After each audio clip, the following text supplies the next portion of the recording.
தாழ்ச்சி அடையேன். அவர் என்னை புல்லுள்ள இடங்களில் மேய்த்து அமர்ந்த தண்ணீர்கள் அண்டையில் என்னை கொண்டு போய் விடுகிறார். ആമേൻ. ഇന്ന് இந்த വസനത്തിലൂടെ இந்த செய்திയുടെ தலைப்பு கர்த்தர் என் மேய்ப்பர். God is my shepherd. God is my shepherd. கர்த்தர் என் மேய்ப்பர். ஹalleluya. நாம் அவங்களுடைய கர்த்தருடைய ஆடுகள். கர்த்தர் என் மேய்ப்பர். ஆமென். கர்த்தர் என் மேய்ப்பராய் இருக்கும்போது என்ன ஆசீர்வாதம் தெரியுமா? ഒരു മനുഷ്യനല്ലേ നമ്മുടെ മേയ്പ്പറായി ഇരിക്കുന്നത്. നമ്മുടെ മേയ്പ്പറായി ഇരിക്കുന്നത് യേശു കർത്തർ. യേശു കർത്തർ നമ്മുടെ മേയ്പ്പറായി ഇരിക്കുമ്പോൾ என்ன ஆசீர்வாதம் தெரியுமா? அவங்கள கூட சேர்ந்து நாம் போகும்போது பெரிய மகிழ்ச்சி, பெரிய ஆசீர்வாதம். നമുക്ക് ഒരു ആടുക്ക് தேவையானதெல்லாம் சந்தித்து கொடுப்பதற்காக ஒரு தகுதி இருக்குது നമ്മുടെ அந்த மேய்ப்பர் கிட்ட. ஆமென். அந்த மேய்ப்பர் கூட இருக்கும்போது நமக்கு ஒரு பிரச்சனையும் வேண்டாம், ஒரு தலைவலியும் வேண்டாம், ஒரு ப்ராப்ளம்ஸ் வேண்டாம். ஆமென். அதற்கு தேவையே இல்லை. ஹalleluya. இந்த வசனம் கர்த்தர் என் மேய்ப்பராய் இருக்கிறார், நான் தாழ்ச்சி அடையேன். No, there is no problem. I shall not want. The Lord is my shepherd. Second, இரண்டாம் வசனம், அவர் என்னை புல்லுள்ள இடங்களில் மேய்த்து அமர்ந்த தண்ணீர்கள் வாசிக்க அமர்ந்த தண்ணீர்கள் அண்டையில் என்னை கொண்டு போய் விடுகிறார். அந்த வசனத்தில் வரும்போது, அந்த வசனத்தில் நாம் கடந்து வரும்போது இரண்டாம் வசனம் அது வைத்து நமக்கு கொஞ்ச நேரம் தியானிக்கலாம். இந்த வசனம் இரண்டாவது வசனத்தில் வரும்போது நமக்கு பார்க்கலாம், He makes me lie down in green pastures, He leads me beside quiet waters. Amen. இந்த வசனத்தில் அவர் என்னை புல்லுள்ள இடங்களில் மேய்த்து அமர்ந்த தண்ணீர்கள் அண்டையில் என்னை கொண்டு போய் விடுகிறார். இந்த வசனத்திலூടെ നമുക്ക് ഇത് பார்க்கலாம். என்னோட ஃபர்ஸ்ட் பாயிண்ட் എന്നാല് God's provision in our needs. നമ്മുടെ தேவைகளில் கர்த்தரின் ஏற்பாடு. God's provision in our needs. So இந்த வசனத்திല് இந்த செகண்ட் அதில் வரும்போது ஒன்றாவது புல்லுள்ள இடங்கள் നമുക്ക് பார்க்கலாம். என்னது? புல்லுள்ள இடங்கள். അതില് ഇംഗ്ലീഷില് ഗ്രീൻ പാസ്റ്റേഴ്സ് എന്ന് சொல்லிடுவாங்க. Green pastors. അപ്പോൾ പുല്ലുള്ള இடங்கள் என்ன നമുക്ക് தெரியும். இந்த சங்கீதம் എന്ന് சொல்லுന്നത് ദാവീദിൻ சங்கீதம். தாவீது ஒரு மேய்ப்பரா இருந்த நிலைமையில் நின்று அவங்க எழுதின ஒரு சங்கீதம். அப்போ அவங்களுக்கு அந்த கன்செப்ட் இருக்குது. அந்த ஆடுகள் எந்த இடத்தில் போனா அவங்க தேவையான உணவு கிடைச்சிடும். அது தாவீதுக்கு தெரியும். அந்த பிக்சர் பாருங்க. அந்த பிக்சர் வரும்போது நமக்கு தெரியும் ஆடுகளுக்கு தேவையானது எங்க கிடைச்சிடும். பாருங்க இந்த பிக்சர்ல அந்த புல்லுள்ள இடங்களில். ஆமென். எங்கேயோ அங்கே புல்லு இருக்குது, அங்கேல இந்த ஆடுகளுக்கு போய் அவங்க அங்கே நமக்கு தேவையான சாப்பாடெல்லாம் அங்கே கிடைச்சிடும். பட் அங்கே ஒரு வனாந்திரமா இருந்துச்சால் அவங்களுக்கு ஒண்ணுமே கிடைக்க மாட்டேன். அது தாவீதுக்கு தெரியும். எஸ், புல்லுள்ள இடங்களில் என்னுடைய ஆடுகள் போய் அவங்களுக்கு தேவையான உணவு, தேவையான சாப்பாடு, தேவையானது எல்லாம் அங்கே கிடைச்சிடும். அங்கே அப்புறம் அதுக்கு என்ன சொல்றது? இங்கிலீஷில் he makes me lie down in green pastures. அது தமிழ் வரும்போது கொஞ்சம் வித்தியாசம் நினைக்கிறேன். அவர் என்னை புல்லுள்ள இடங்களில் மேய்த்து, அப்படியே சொல்றேன், மேய்த்தினுடைய மீனிங் தெரியுமா? சாப்பிடுறது சொல்லி குறித்து சொல்லுகிறேன். பட் இங்கிலீஷில் அது வரும்போது லை டவுன் என்று சொல்லிடும். அதனுடைய டிரான்ஸ்லேஷன் என்னால அவர் என்னை புல்லுள்ள இடங்களில் படுக்க வைக்கிறார். எப்படி படுக்க வைக்கிறார்? படுக்க தெரியுமா? எஸ். அப்போ இந்த புல்லுள்ள இடங்களில் படுக்க வைக்கிறார்னால அந்த புல்லுள்ள இடங்களில் அவன் எங்கேயும் போக மாட்டேன். அங்கே தூங்கலாம், அங்கே படுக்கலாம், அங்கே ரெஸ்ட் எடுக்கலாம். என்னன்னா அவங்களுக்கு தேவையான ப்ரொவிஷன், அவங்களுக்கு தேவையானது எல்லாம் எங்க கிடைச்சிடும். அந்த ஏற்பாடு கர்த்தர் அங்கே வச்சிருக்கிறார். புரிஞ்சுச்சா? அல்லேலூயா. அப்ப அங்கே வேற ஒரு இடங்கள் போக தேவையே இல்லை. தலை அப்படி கீழே இருக்கும். என்னன்னா நிறைய இருக்குது, ஆசீர்வாதங்கள். அது ஒவ்வொன்றும் பெற்றுக்கொண்டு சாப்பிட்டு அப்படியே படுத்து தூங்கல. நல்ல குளிர்ச்சி, நல்ல கோல்டு, நல்ல சூப்பரான அழகான இடம். ஹalleluya. எத்தனை பேருக்கு புரிஞ்சிச்சு? ஆமென்.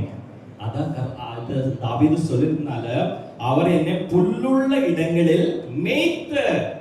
அதுக்கு அப்புறம் அடுத்த சென்டென்ஸ் என்ன சொல்ல தெரியுமா? he leads me beside quiet waters. என்னனால அமர்ந்த தண்ணீர்கள் அண்டையில் என்னை கொண்டு போய் விடுகிறார். அப்ப ஆடுக்கு என்ன வேணும்?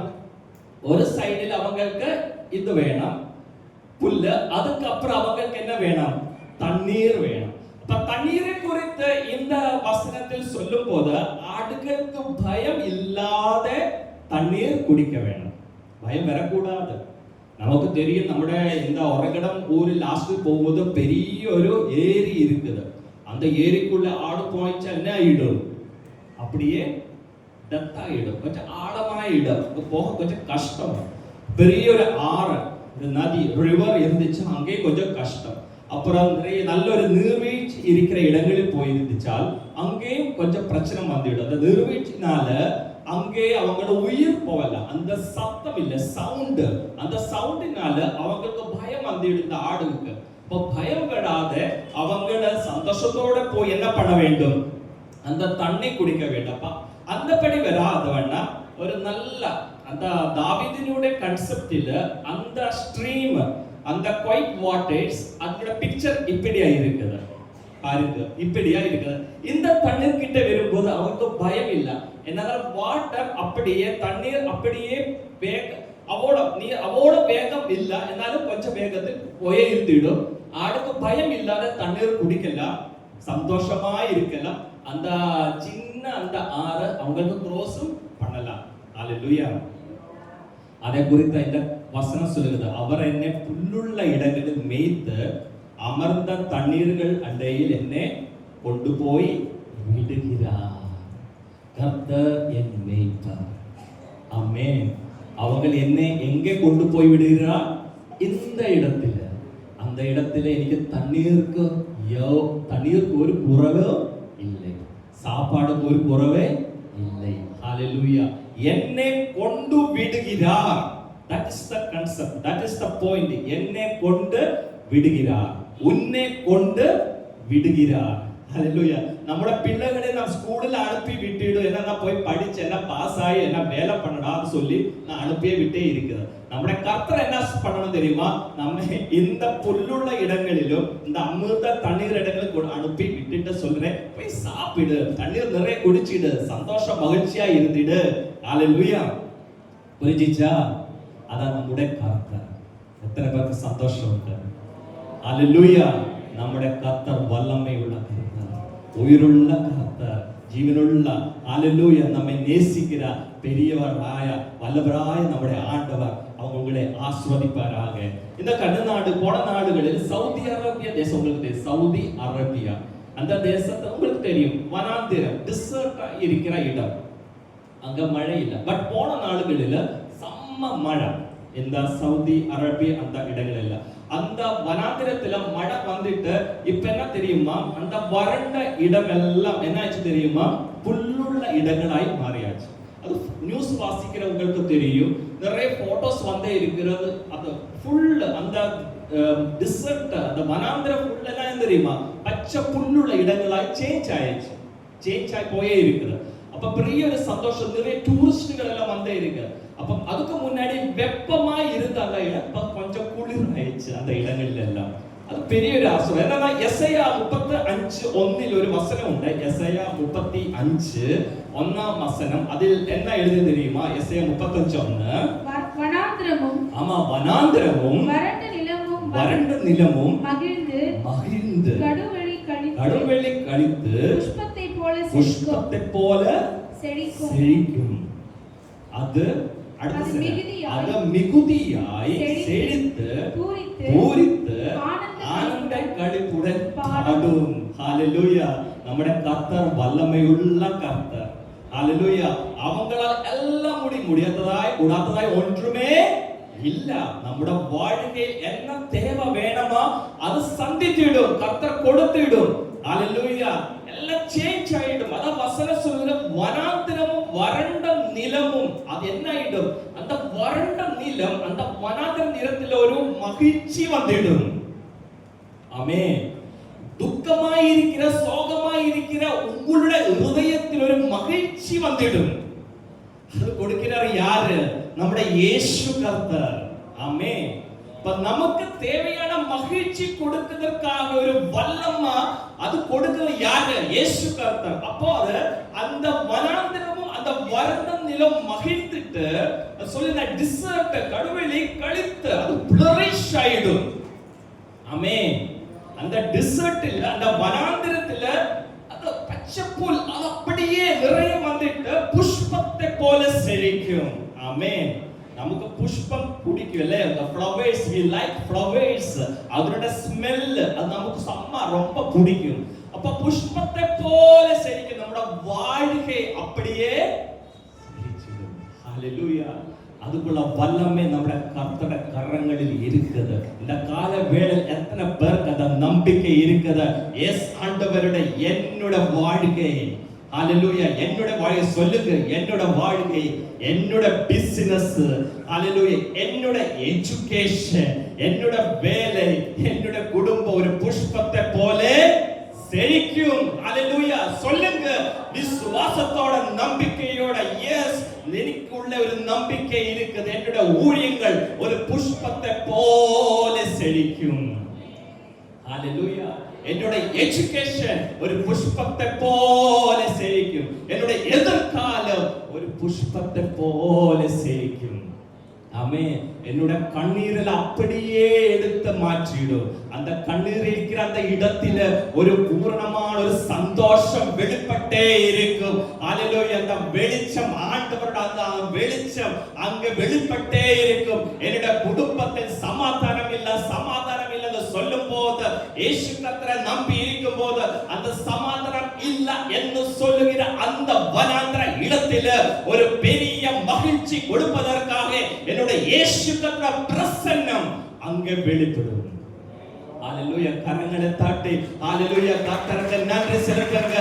ஹalleluya. அந்த ஜீவனுள்ள வசனம், ஆண்டவருடைய வசனம் வாழ்க்கை வெளிப்படட்டும், வெளிப்படட்டும் வல்லமையோட. ஹalleluya. ஸ்தோத்திரம். கர்த்தர் நாம மகிமைப்படுவதாக.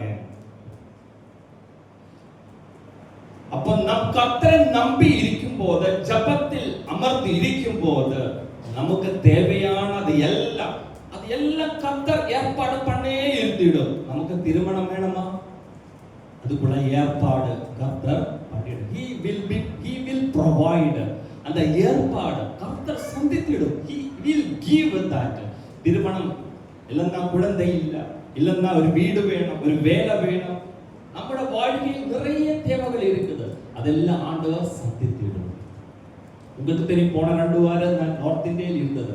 இங்கிருந்து போகும்போதே என்னோட ட்ரெயினோட டிக்கெட் வெயிட் லிஸ்ட் இருந்தது. வெயிட் லிஸ்ட் இருந்த ட்ரெயின் டிக்கெட் அதோட சார்ட் ப்ரிப்பேர் ஆகும்போது அது RSC ஆயிடுச்சு. நான் 3rd AC டிக்கெட் எடுத்தது. RSC ஆயிட்டு கொஞ்சம் டென்ஷன் ஆயிடுது. எனக்கு தெரியும் RSC ஆயிட்டு செம்ம கஷ்டம். அந்த சீட்டு 2 பேர் உட்கார வேணும்.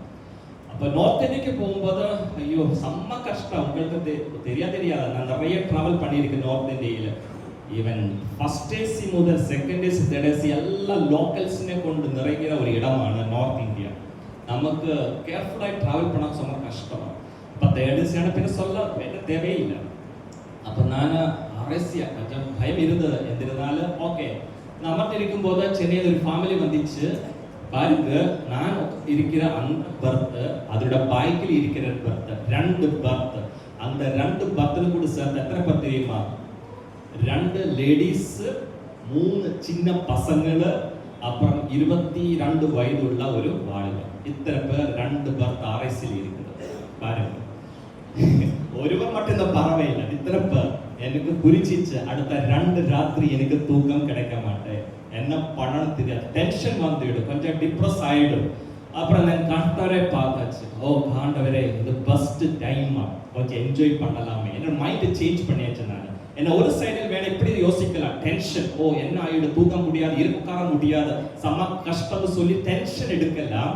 பட் நான் என்ன பண்ண தெரியுமா, கர்த்தரை இதை பார்த்துட்டு அப்புறம் சொல்லியாச்சு, நமக்கு என்ஜாய் பண்ணலாம். என்னால் இயேசு கர்த்தாவே உம்மா பிரசன்னம் என்னோட கூட இருக்குது, அதில் நான் என்ஜாய் பண்ண போறேன். இந்த 2 ராத்திரி தூக்கம் இல்லைனாலும் என்ஜாய் பண்ணலாம், இவங்களெல்லாம் பார்த்து என்ஜாய் பண்ணலாம் யோசித்தார். அப்படி யோசித்ததுனால எனக்கு நல்லா சூப்பராக 2 ராத்திரி ஒரு பகல் அப்படியே போயிடும். ஹல்லேலூயா, ஸ்தோத்திரம். அதனால எனக்கு டென்ஷன் இல்ல.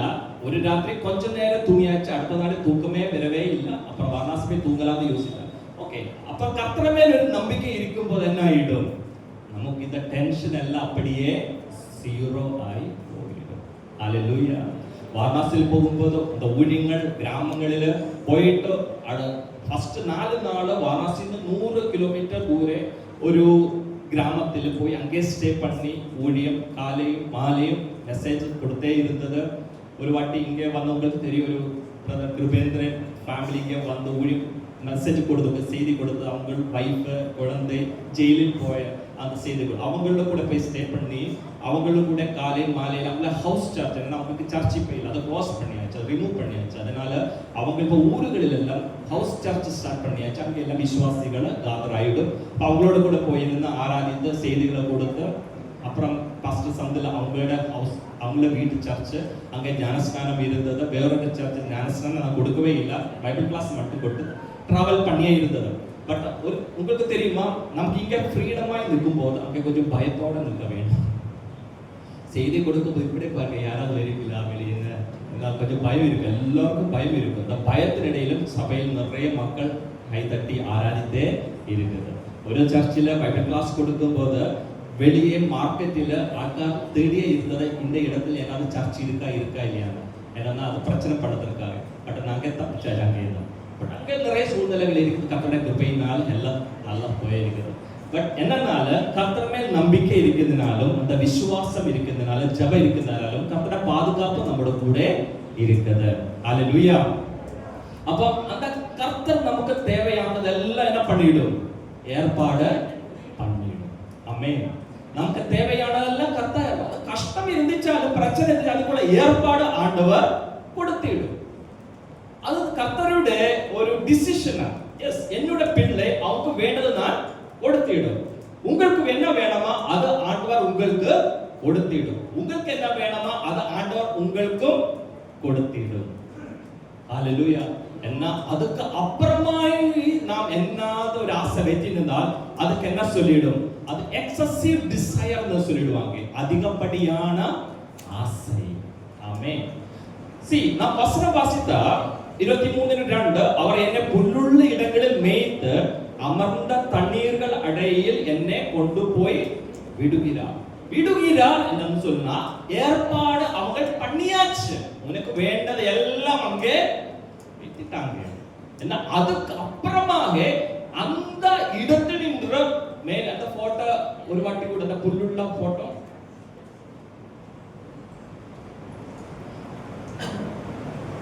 அந்த புல்லுள்ள இடத்தில் மேய்த்து கொண்டு இருக்கும் போது அந்த ஆடுக்கு ஒரு சித்தம் வந்தாச்சு. என்ன சித்தம் தெரியுமா?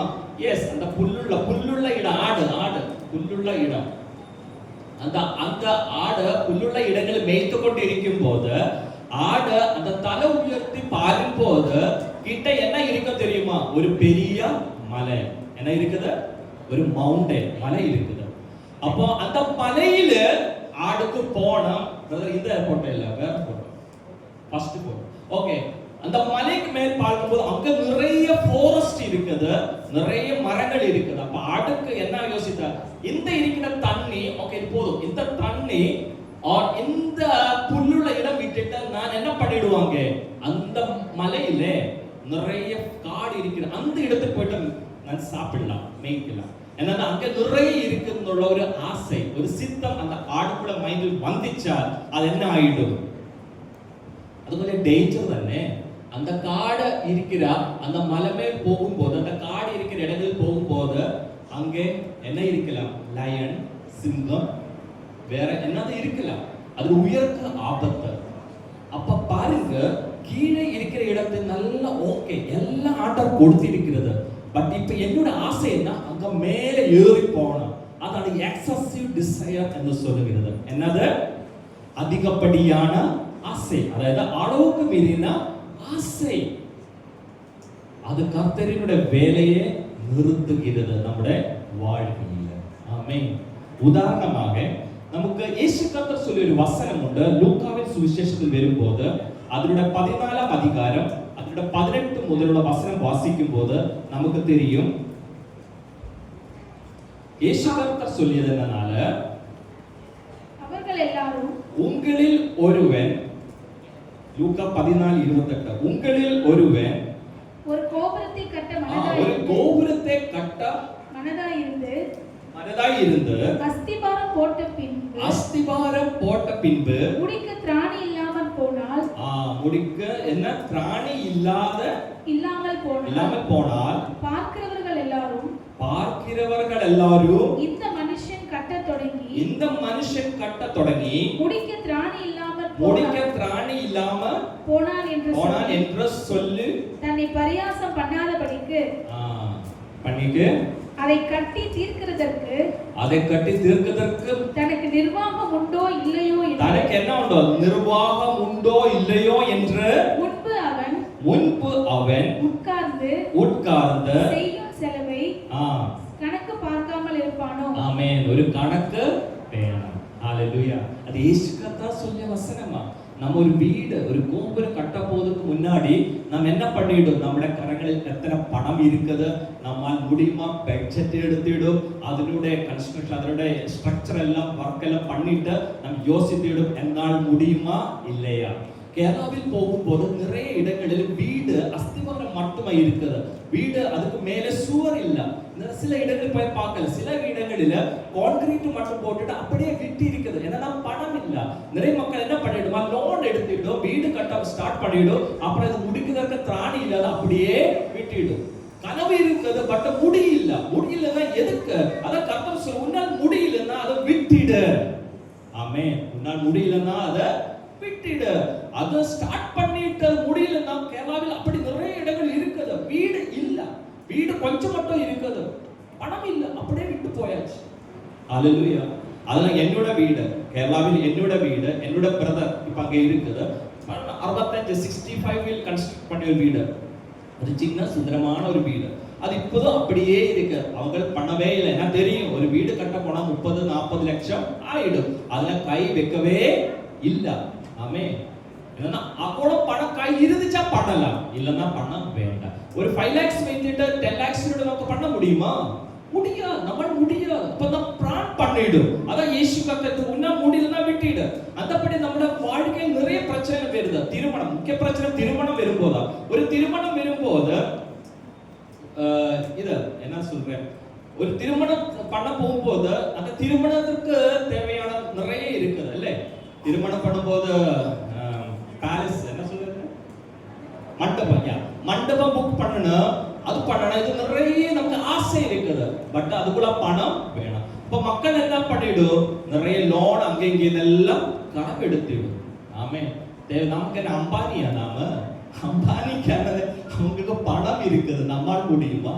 நம்மால் முடியாது. நான் அம்பானின்னு சொல்லி பெருமைக்காக, மற்றவர்களை காமிக்கிறதற்காக 15 லட்சம் 20 லட்சம் செலவு பண்ணதற்கு விரும்புகிறேன். பட் அப்புறம் 0 ஆயிடும். அதனால நிறைய பேர் அப்புறம் திருமணத்தில் வரதட்சணை டவுரி சம்பந்தித்து நிறைய பிரச்சனைகள். உன்னால் முடியுமா? அப்புறம் என்ன, பையன் பொண்ணு தவறான இன்ஃபர்மேஷன் கொடுத்துடு. சில வீடுகளில் போகும்போது நமக்கு தெரியும், பையனை குவாலிஃபிகேஷன் ஒன்றுமே இல்ல, பட் பையன் கொடுத்துட்டு பெரிய குவாலிஃபிகேஷன் கொடுத்துட்டு சொல்லிடும், எனக்கு இன்னது இருக்குது, இன்ன கம்பெனி இன்ன ஒர்க் பண்ணே இருக்குது. போன நாளில் எனக்கு ஒரு வீடியோ கிடைச்சாச்சு. அந்த வீடியோ பார்த்துட்டு சிரிப்பு வந்துச்சு. என்னனால ஒரு அதிகாலை காணிப்பல்ல, இப்ப வீட்டோட வாசல் அந்த ஒரு அம்மை ஒரு பையன் அந்த வீட்டில் இருக்கிறார். காலைபல் கேட்டப்போ வாசல் திறந்த போது வெளியே ஒரு பொண்ணு, இவங்க ஷாக் ஆயிடுச்சு. இது பொண்ணு, இந்த பொண்ணு எப்படி இங்க வந்தது? என்னன்னா இவங்க போன நாடு போய் பார்த்த பொண்ணு மேரேஜ் எல்லாம் ஃபிக்ஸ் ஆயிடுச்சு. அந்த பொண்ணு வீட்டு வாசல் இருக்கிறேன். இவங்களுக்கு ஷாக் ஆயிடுச்சு. நீ எதுக்கு இப்போ திருமணத்துக்கு அப்ப வந்த போதுமே எதுக்கு இப்போ வந்தது?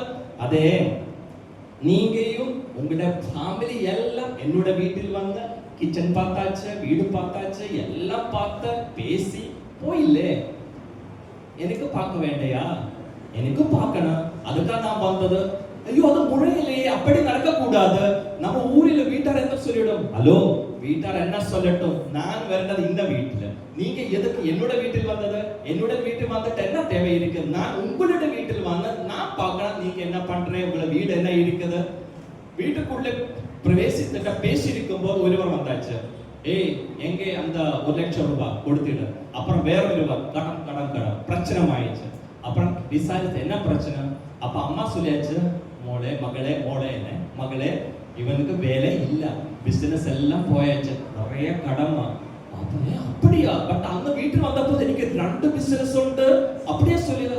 ஆமா, 2 பிசினஸ் உண்டு, தூக்கம் சாப்பாடு, இதான் 2 பிசினஸ் நடந்தே இருக்கு. ஆமே, எங்க போயிடுச்சு பணம்? அப்புறம் பின்ன நிறைய டவுரி கேட்டாச்சு, இல்ல நிறைய வரதட்சணை கேட்டாச்சு. என்ன மலையாளத்தில் பவன் சொல்லிடுவாங்க, எனக்கு தமிழ் பவனா? ஓகே, எதுக்கு 10 பவன் கேட்டது எதுக்குன்னு சொல்லியாச்சு. அது கிடைச்சிட்டு வேணா கடன் எல்லாம் கொஞ்சம் சமாளிக்க. அப்ப திருமணம் என்றுள்ளது கடன் வீட்டதற்காக, பிசினஸ் ஒன்று செட்டப் பண்ணதற்காகயா? பொண்ணு சொல்லிச்சு, கர்த்தாவே நான் வந்தது நல்லா ஆயிடுச்சு, எனக்கு புரிச்சிச்சு. அப்படி எல்லா பொண்ணுங்களும் பையன் வீடுகளுக்கு போய் செக் பண்ணணும், எல்லா வசதி இருக்கா இல்லையா. ஆமே, இதான் பிரச்சனை என்னன்னா அதிகமான ஆசை. என்ன இதுல சொல்றேன்? அதிகப்படியான ஆசை அந்த இருக்கிறதுனால நிறைய திருமணங்களில் பிரச்சனை, பொன் வீட்டில் பிரச்சனை, பையன் வீட்டில் பிரச்சனை. அம்மா அப்பாவுக்கு நிறைய ஆசை, திருமணம் நடக்க போகாத நிறைய ப்ராப்ளம்ஸ் இருக்குது. பிசாசு கிரியை செய்யுது. இது போதுமா? கீழே பாருங்க, நல்லதா, நல்ல பச்சை புல்லா இருக்குது, அது போதும். எதுக்கு அதுக்கு மலை ஏறி போனப்பா? தேவையே இல்லை, கிடைச்சது போதும், அது சாப்பிடு, வயிறு திருப்தி ஆயிடும். ஆண்டவரோட பிரசனை கூட இருக்குது, அங்க நல்ல தண்ணீர் இருக்குது.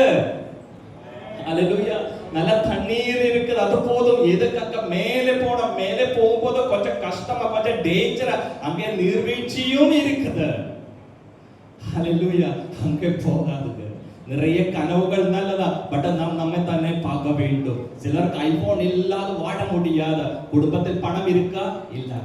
ஆமே, iPhone 1 lakh rupees, 2 lakhs status, எனக்கு ஸ்டேட்டஸ் பப்ளிக் முன்னே ஸ்கூல் காலேஜ் போகும்போது ஸ்டேட்டஸ் இருக்குது, ஐபோன் வேணும். அப்ப நீயே வேலை சம்பாதித்து, நீயே படிச்சு வேலை சம்பாதித்துட்டு காசு நீயே வாங்க, கடன் இல்லாத வாங்கிடுங்க, ஐபோன் கிடைச்சிடும்.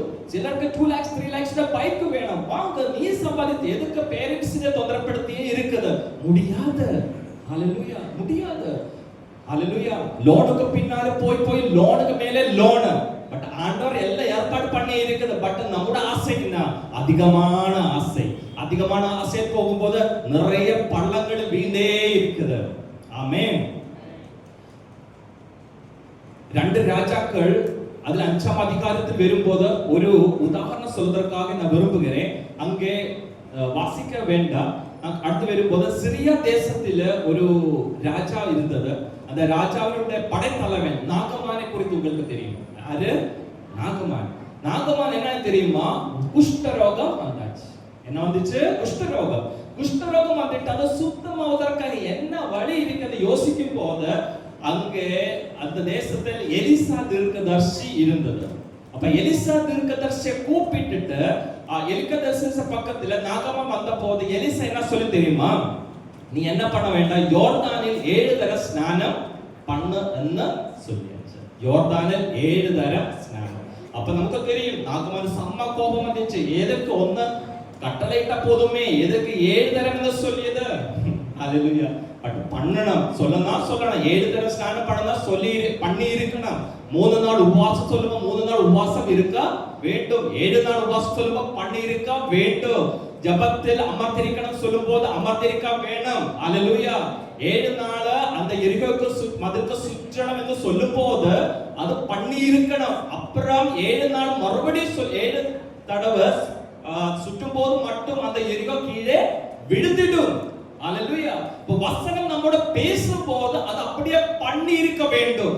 இல்லன்னா அந்த எரிகோ கீழே விழாது. ஆமென். நீ உன்னோட 7 தடவை ஸ்நானம் பண்ணது சொல்லும்போது நீ யோர்தானில் തന്നെ போய் என்ன பண்ண வேண்டும்? அந்த ஸ்நானம் 7 தடவை ஸ்நானம் பண்ண வேணும். அப்புறம் நீ சுத்தமாகும். அப்ப ஆண்டவர் கட்டளையிடும் போது அது அப்படிதான் பண்ண வேண்டும். அப்புறம் இவன் என்ன ஓகே சரின்னு சொல்லி போய் ஸ்நானப்பட்டு அப்புறம் அவனோட சரீரம் நமக்கு தெரியும் அது சுத்தமாயதா என்று நமக்கு தெரியும். அந்த குஷ்டம் அப்படியே போயாச்சு. அப்ப திரும்பி வந்துட்டு எலிசாவுக்கு என்ன கொடுக்க வந்துச்சு? காணிக்கை கொடுப்பதற்காக வந்த போது எலிசா சொல்லியாச்சு எனக்கு காணிக்க வேண்டாம். ஓகே நாகமன் பை சொல்லி கிளம்பி போயிடுச்சு. நாகம் போகும்போது எலிசாவினுடைய வேலைக்காரன் கேயாசிக்கு என்ன வந்து தெரியுமா? அதிகப்படியான ஆசை இருந்தது. போதுமா அது கேகசி? எதுக்கு நீ இருக்கிறது யாரோட கூட? எலிசாட கூட நிறைய ஆசீர்வாதம் பெற்றுக்கொண்டே இருக்குது. இப்பதே அந்த கோல்டு மேல உனக்கு கண்ணு இருக்குதா? எலிசாட வேலைக்காரன் கேயாசி கொஞ்ச தூரம் அவங்களுக்கு பின்னாடி போய் கேட்டா என்னோட எஜமானனுக்கு சொல்லி போய் சொல்லி அது வாங்கி திரும்பி வந்துட்டாங்க. வந்த போது நாகமானுடைய அந்த குஷ்டம் கேயாசிட மேல வந்துட்டார். ஹல்லேலூயா. எதுக்கு அந்த குஷ்டம் எல்லாம் நம்மளோட வாழ்க்கை இருக்கணும்? அதிகப்படியான ஆசை வச்சிருந்தா நிறைய குஷ்டங்கள் நம்மளோட வாழ்க்கை வந்துடும். குஷ்டம் வந்து சொல்லும் போது നമ്മുടെ ആത്മാവിൽ കുഷ്ഠം വന്നിടും, നമ്മുടെ സ്വഭാവത്തിൽ കുഷ്ഠം വന്നിടും, ക്യാരക്ടറിൽ നമ്മുടെ പേര് அப்படியே போயிடும். உலக மக்கள் சொல்லிடும் இவன் ஆண்டவரை ஆராதிக்கிற ஆவியில் ஆராதிக்கிற பிள்ளை തന്നെ, ഇവനിൽ എന്താ ഇത്ര அதிகப்படியான ஆசை இருக்குது? ஹல்லேலூயா. மக்களுടെ മധ്യയിൽ ഒരു സാക്ഷിയായി இருக்க வேண்டும் നമ്മുടെ வாழ்க்கை. இந்த நாளுகளில் அந்த குஷ்டம் നമ്മുടെ வாழ்க்கையில் வேண்டாம். ஹல்லேலூயா. இந்தப்படியான குஷ்டங்கள் எல்லாம் மாறி போகட்டும். ஹல்லேலூயா. கர்த்தருடைய வசனத்தோட சேர்ந்து நாம் முன்னேற போவலாம். ஹல்லேலூயா. கொலோசியர் 3:1 கரெக்ட்டா சொல்கிறேன் தெரியுமா? நீங்கள் கிறிஸ்துவுடன் கூட எழுந்ததுனால் கிறிஸ்து தேவனுடைய வலது பாரிசத்தில் வீற்றிருக்கும் இடத்திலுள்ள மேலானவைகளே தேடுங்கள்.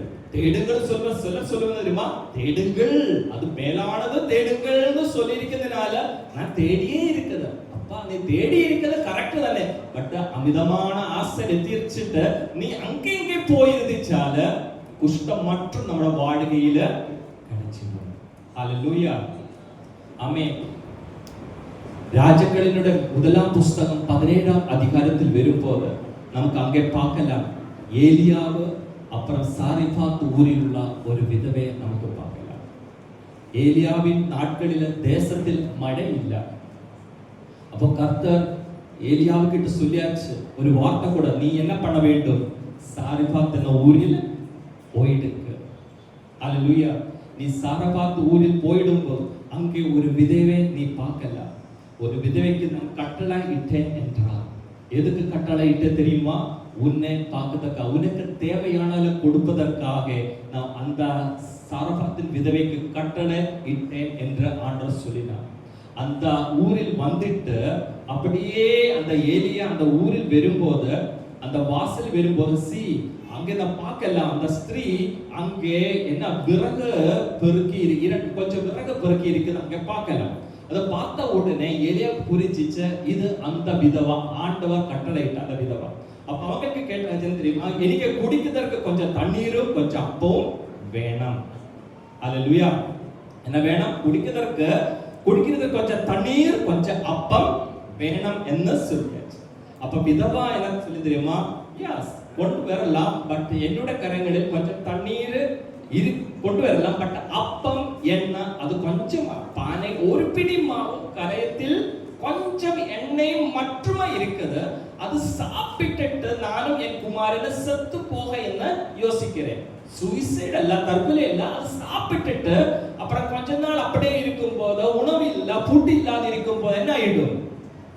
டெத் ஆயிடும். அது யோசித்தே இருந்தது. பட் அந்த விதவா அந்த ஸ்திரீ ஆண்டவரை நேசிக்கிற ஒரு ஸ்திரீ, ஆண்டவரை நேசிச்சு, பட் வீட்டுக்குள்ள ஒன்றும் இல்ல. அதனால இந்த சிந்தனை வந்தது, சத்து போகலாம், சாப்பிட்டுட்டு அப்படியே இருக்கலாம், சத்து போக அப்படி யோசித்தது. பட் கர்த்தர் அந்த ஸ்திரீயை பார்த்து, அந்த விதவை பார்த்து கட்டளையிட்டு அந்த ஸ்திரீ மூலமாக ஏலியா உனக்கு ஒரு ஆசீர்வாதம் இருக்குது. ஹல்லேலூயா. சிலவேளை நம்ம வீடுகளில் ஒன்றுமே இல்ல, பட் ஆண்டவர் நம்மை பார்த்து கட்டளையிடும், உன்னால ஆண்டவர் அவங்களே. ஆமென். எத்தனை பேர் புரிஞ்சிச்சது? உங்களோட வீடுகளில் ஒன்றுமே இல்ல, உங்களோட கரங்களில் ஒன்றுமே இல்ல, உங்களோட பிசினஸில் சில கஷ்டங்கள் இருக்குது, ஹalleluya. நிறைய ப்ராப்ளம்ஸ் இருக்குது, நிறைய டென்ஷன் இருக்குது உங்களுக்கு. பட் ஆண்டவர் உங்களை பார்த்து கட்டளை இடுகிறேன். என்ன கட்டளை? உங்களால், ஆமென், நீங்க மூலமாக வேறொருவருக்கு ஆசீர்வாதம். ஆமென். நீங்க மூலமாக ஒரு ஆசீர்வாதம் நான் அவங்க கொடுக்கிறேன். ஹalleluya. நீங்க என்ன சொல்லுவீங்க? என்னோட வாழ்க்கை ஒன்றும் இல்லை, எப்படி இந்த ஆசீர்வாதம்? அப்பா கட்டளையிட்டது யாரு? ஆண்டவர். எத்தனை புரிஞ்சிச்சு? ஹalleluya. உங்களை பார்த்து கட்டளையிட்டது யாரு? ஆண்டவர். ஆண்டவர் கட்டளையிட்டனால உங்களோட பிசினஸில் ஒரு பெரிய வித்தியாசம் வந்துடும். உங்களோட நீங்க என்ன கடை வச்சிருக்கிறோ அங்கே ஒரு வித்தியாசம் வந்துடும். உங்களோட வாழ்க்கையில் ஒரு வித்தியாசம் உண்டு. ஆண்டவர் உங்களை பார்த்து அப்படியே கட்டளையிட்டார். ஆமென். அப்புறம் அந்த லேடி போய் கொண்டு வந்து கொடுத்துட்டு, ஹalleluya. அப்புறம் என்ன தெரியுமா? அதுக்கப்புறம் கர்த்தர் தேசத்தின் மேல் மழையை கட்டளை இடும் நாள் மட்டும் பானையில் மா செலவழிந்து போவதும் இல்லை, கலசத்தில் எண்ணெய் குறைந்து போவதும் இல்லை என்று கர்த்தர் சொல்லுகிறார். ஆமென். வனாந்திரம் இருக்கட்டும், டிசர்ட் இருக்கட்டும், பட் ஒரு புஷ்பம் போல அதுக்கு மத்தியே, ஆமென், இந்த தேசத்தின் மேல் மழை கட்டளையிடும் நாள் வரைக்கும் உன்னோட பானையில் ஒரு ஆசீர்வாதம் உண்டு, உன்னோட கலசத்தில் ஒரு ஆசீர்வாதம் உண்டு. கர்த்தர் உங்களை ஆசீர்வதிப்பாராக. ஆமென். உங்களுடைய பிசினஸ், உங்களுடைய வாழ்க்கை கர்த்தர் ஆசீர்வதிப்பாராக. ஹalleluya. 2 கொரிந்தியர் 9:8 மேலும் நீங்கள் எல்லாவற்றிலும் எப்பொழுதும் சம்பூர்ணமுடையவர்களாயும் சகலவித நற்கிரியைகளிலும் பெருகுகிறவர்களாயும் இருக்கும்படியாக தேவன் உங்களிடத்தில் சகலவித கிருபையையும் பெருக செய்ய வல்லவராயிருக்கிறார். ஆமென். வல்லவரான ஒரு ஆண்டவர். ஹalleluya. சகலவிதமான கிருபை உங்களுடைய வாழ்க்கையில் கொடுப்பதற்காக ஒரு தகுதி நம்முடைய கர்த்தர் கரங்களில் உண்டு. பிலிப்பியர் 4:19 என் தேவன் தம்முடைய ஐஸ்வரியத்தின்படி உங்கள் குறைவை எல்லாம் கிறிஸ்து இயேசுக்குள் மகிமையிலே நிறைவாக்குவார். ஹalleluya. என் தேவன் தம்முடைய ஐஸ்வரியத்தின்படி, நிறைய ஐஸ்வரியம் நம்முடைய கர்த்தர் கரங்களில் உண்டு. அவங்க நம்முடைய மேய்ப்பர். He is my shepherd. கர்த்தர் உங்களுடைய மேய்ப்பர். அவங்க என்ன பண்ண தெரியுமா? நம்முடைய ஐஸ்வரியத்தின்படி உங்கள் குறைவை எல்லாம் கிறிஸ்து இயேசுக்குள் மகிமையிலே நிறைவாக்குவார். ஆமென். ஹalleluya. ஆகாருக்கு குழந்தைக்கும் தண்ணீர் இல்லை. அந்த வனாந்தரத்தில் கண்ணீரோட இருக்கும் போது ஆண்டவர் சொல்லியாச்சு, பாருங்க அங்க தண்ணீர் இருக்குது. ஆமென். இன்று உங்களை பார்த்துட்டு ஆண்டவர் சொல்லுது, சேம் அங்க தண்ணீர் இருக்குது. எதுக்கு இந்த ஹalleluya டென்ஷன்? எதுக்கு இந்த கண்ணீர்? தேவையில்லை. இந்த வறண்ட வாழ்க்கை பார்த்துட்டு ஆண்டவர் சொல்லுகிறார், அது ஒரு புல்லுள்ள இடமாய் மாறிடும். ஒரு அமர்ந்த தண்ணீர் உங்களோட வாழ்க்கை சேஞ்ச் ஆக போறேன். இந்த கால வேளையில் விசுவாசத்தோட கர்த்தர் கரங்களை ஒப்பு வைத்திடு. ஹalleluya. ஹalleluya. ஒப்பு கொடுக்கலாமா? ஹalleluya. இயேசு கர்த்தர். ஹalleluya. என்னோட மேய்ப்பர். என்னோட வாழ்க்கையில வனாந்திரம் வறண்டதிலும் மகிழ்ந்த கடுவெடி கழித்து புஷ்பத்தை போல செழிக்கும். விசுவாசத்தோட கரங்களை தட்டி கர்த்தருக்கு நன்றி சொல்லுங்க. ஹalleluya. அவங்கள் என்னோட மேய்ப்பர். இயேசு என்னோட மேய்ப்பர். நான் நன்றி செலுத்துகிறேன். ஒரு நல்ல ஆடை போல கர்த்தாவே எனக்கு கீழ்ப்பட்ட ஆசீர்வாதம் பெற்றுக்கொண்ட முன்னதற்காக ஒப்பு கொடுக்கிறேன். அப்பா நன்றி செலுத்துகிறேன். அப்பா எங்களோட பேசிய வார்த்தைக்காக ஸ்தோத்திரம் ஆண்டவரே. ஹalleluya. எங்களோட வாழ்க்கையில புல்லுள்ள இடங்களுக்காக நன்றி. அமர தண்ணீருக்காக நன்றி. கொடுத்திருக்கிற எல்லா ஆசீர்வாதங்களுக்காக நன்றி ஆண்டவரே. எங்களோட வாழ்வில் நல்ல மேய்ப்பராய் இருக்கிறதுக்காக நன்றி கர்த்தாவே. ஸ்தோத்திரம். நன்றி ஆண்டவரே. நன்றி. ஜெபம் கேட்டதற்காக ஸ்தோத்திரம். இயேசு நாமத்தில் ஜெபிக்கிறேன் நல்ல